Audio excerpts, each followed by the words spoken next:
जैसे ही दरवाजा बजा वो समझा पुलिस आ गई है, उसने दोनों हाथ खड़े कर लिए। क्या हो रहा है यहाँ पर? हाँ, ये क्या तरीका है बात करने का? बंदा पहले सलाम करता है। समझ सकती हूँ मैं इसे। ये समझ रहा है कि मैं तुमसे मिलने आई हूँ और हालत तो देखो इसकी।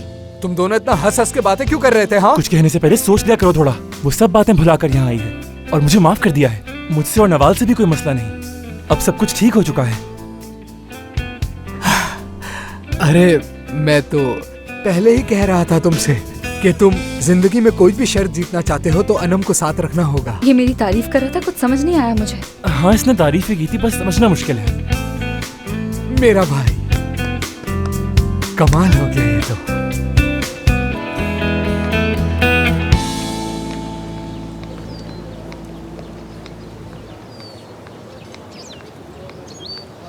बात सुनो बेटा, 45 मिनट लगेंगे चलने में। 45 मिनट लगेंगे?